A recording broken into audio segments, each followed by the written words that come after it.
All right, before I get started, I want you all to know I've actually had a lot to drink tonight, so this is going to be kind of touch and go.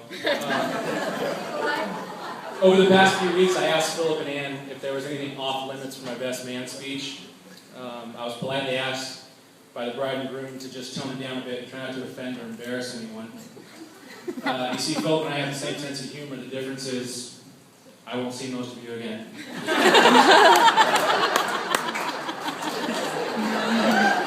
So, a couple of weeks ago, I decided to ask Phillip's mom the same question. She told me to go for it. And if anyone knows my competitive spirit, I took that as a challenge, and if for some reason I don't offend or embarrass someone tonight, specifically the groom, I want you all to know I'm going to be very disappointed. For those of you that don't know me, my name is Chris Bonilla, and as you probably figured out by now, I'm the best man. I feel compelled to tell you that I too am Hispanic. It'll make sense to you guys later. Phillip was at my wedding a couple of years ago, and when he asked me to be his best man, I gladly accepted. There's a great group of guys sitting up here, and he could have chosen any of them. I feel extremely honored to be his best man today. The company is perfect. The food's delicious, obviously. The venue's beautiful. And of course, Ann even more so. It seems a shame, in time-honored tradition, I'm actually forced to give him the most uncomfortable 3 minutes of his life. But let's face it, that's what he'll be giving Ann tonight.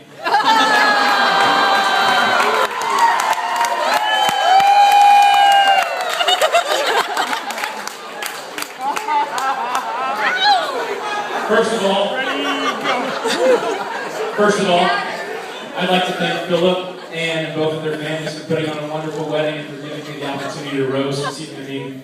Toast, my friend.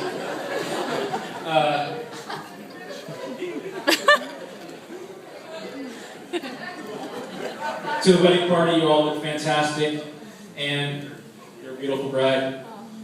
Phillip, you look okay? He does polish up nice though, right?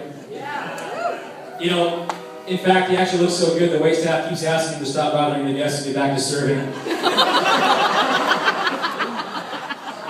I'd actually like to start by telling you a little bit about my friend, Phillip Caballero, or as I affectionately call him, Cab. If you haven't already done so, when you get the chance, you should Google the name Caballero. This is all true, I promise. I'll wait for the train. You're going to want to hear this. You're so full of yourself.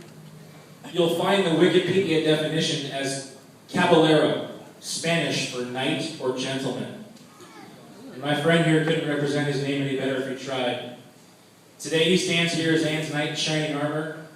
He's the utmost example of a gentleman. He's kind-hearted, self-giving, and simply put, one of the best men I know. I'm lucky to consider myself a friend to him. But if you scroll down a little further on Google,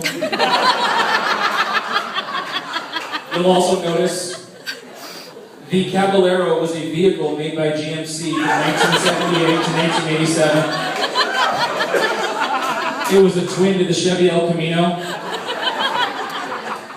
Caballero is also a magazine published in Mexico. Weird. It's a historical novel written by Jovita Gonzalez. And then, of course, there's Caballero Home Video Service, an American pornographic film studio. I bet you didn't know they had a business on the side, huh? So, more appropriately, a lowrider, a Mexican magazine, and an adult film studio. Sounds about right. As I'm sure you all know by now, Phillip and I are both in the car business. In fact, that's where we met a few years back. Now, I won't get into any details about how I was a better salesperson than he was, but I can tell you that's where we met, and it didn't take me long to realize he's a special guy. As some of you know, I have a terrible memory. Just ask Jake. It is Jake, right? But I do remember one of the first times meeting Phillip was at an offsite sale in Puyallup. We were doing the wall up in Puyallup. I was probably selling more cars than him, but I do remember meeting him there, and I instantly thought, that guy is definitely gay. I believe he was wearing pinstripe brown pants, a light blue button-up with matching candy cane striped tie. He also had a matching Cordova belt and shoes. For those of you that don't know what color Cordova is, just ask Phillip. If you haven't noticed, he's quite the dresser. He's always looking sharp. As it turns out, he's not gay. I believe the term is just metro.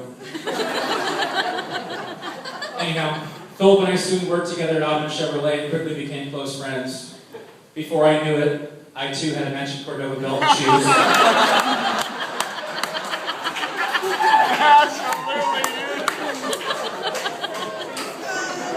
Our typical morning would include a run to the local Starbucks for coffee.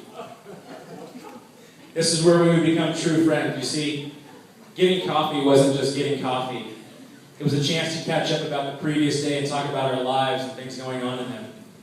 These trips to Starbucks were never just about the coffee. There were times I'll remember for the rest of my life as the times I got to know a great man.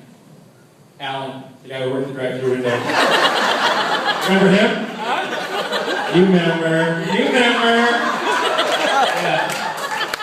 All jokes aside, it was in those moments that Phillip and I became close and really bonded. That was when I knew I had found a true friend that I would know for the rest of my life. I believe it was during one of these trips that I first heard him speak of Ann. Now, I'm not sure if you guys know this story, but it is pretty funny. I gotta be honest, I'll go into detail here, but Ann, as you all know, is a hairstylist. She used to cut Phillip's hair. One day, Phillip, being the knightly gentleman that he is, walked into Ann's hair salon and was about to get his hair cut when he noticed Ann had cut her hair really short or did something different to her hair that he apparently didn't quite like. An inverted bob, I believe is what it was. So, he did what any other gentleman would do. He turned around and walked out. As it turns out, Ann's hair grew back. Phillip stopped swimming in the shallow pool and finally asked Ann out.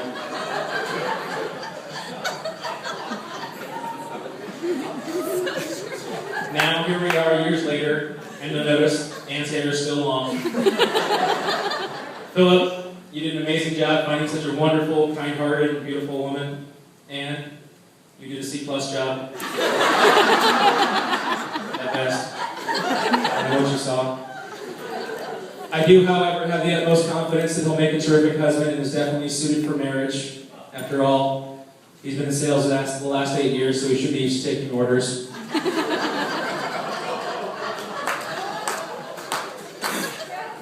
In closing, I'd like to again thank and congratulate both families. To Phillip's family, today you gained another wonderful family in the Martins, but someone who will take good care of Phillip.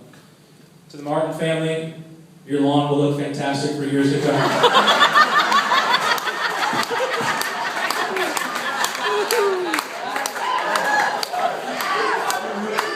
And a special thank you to the Martins for allowing your daughter to marry my friend and granting citizenship. This really means a lot to me.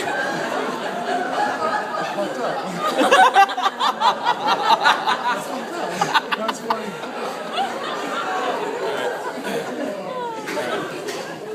In all seriousness, from parents and siblings, aunts and uncles, grandparents, and all the extended family and friends here today, you guys all helped raise and influence two wonderful people, each and every one of you.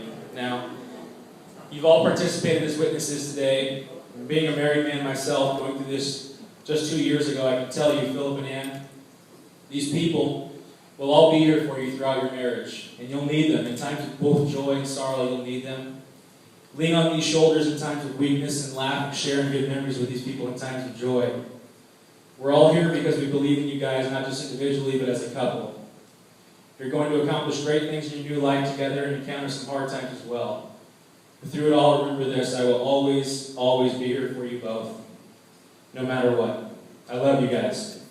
A toast to Phillip and Ann.